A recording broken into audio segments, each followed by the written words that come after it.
Let's start our Tim Burton self-portrait with a spooky frame. Start by turning your paper over and writing your name and your class code so we know which class you're in. Then when you're ready, flip it over and we are going to start in one of the corners of your paper. And I'm going to make maybe just like a wiggly line. This part's kind of up to you. We're going to start at one corner and end our line at the other corner. Practice with your finger, and then when you're ready, go ahead and press down. And like I said, I'm just going to make mine kind of swirly and twirly on one side and then try to match it on the other side. You can make this as complicated or as simple as you would like. Notice I'm just doing this with a regular pencil first, and I'll go over it with Sharpie later. Now I'm going to do the same thing at the bottom. Start at one corner and decide what kind of line you would like to make across to the other corner. I'm going to simplify this one a little bit and just make a wavy line down here. And again, we're going to do the same thing on this side. So I'm going to start at the top over here and think about what kind of line I want to add. Let's see. I'm just going to go with a wavy one again down here. Again, yours can be more complicated or more simplified. It's up to you.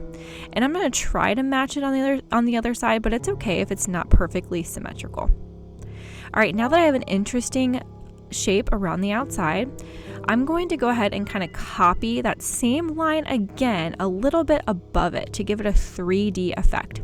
So I'm just copying another wavy line above my first one at the bottom, copying a second wavy line on the side here. Again, it doesn't have to be perfectly the same as the first one you drew.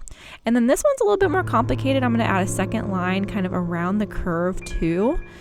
Again, you don't have to make it this complicated. It's up to you. But you're just adding a second line next to it that connects in the corners. So everything you're doing right now connects in the corners. And that is the base shape of my frame.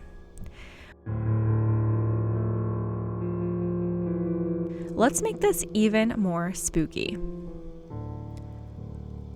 Maybe add some stripes. Tim Burton loved to add stripes to some of his designs. What else should I add?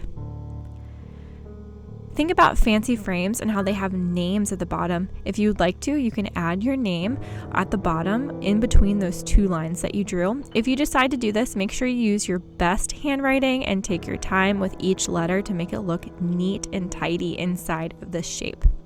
Again, if this seems too tricky for you, you don't have to do this. This is just a fun little addition. And to make it even more Tim Burton-esque, I'm adding some kind of curly, twirly lines on the edges of my letters. You could go an extra mile and maybe add some spiders and creepy crawly things on the edges of some of your shapes. I'm going to add some spider webs here by making a bunch of lines that come out from one point and then connecting around the outside with a curvy line. You could also add some spooky eyes that are maybe peering around the outside shapes. I'm going to add another spider web. This is totally up to you. What else would you like to add? Your creativity is the limit here.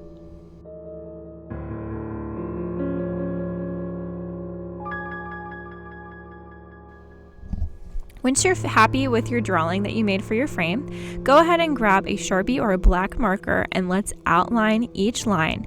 You took your time creating each of these lines, so make sure you take your time outlining them as well. Go nice and slow and just carefully go over each line individually. This is something I like to do when I just really want to relax and maybe de-stress a little bit. It's kind of calming just to kind of go over the lines that you already drew because you don't have to think too much. You can just kind of slowly go over all those lines and breathe and relax.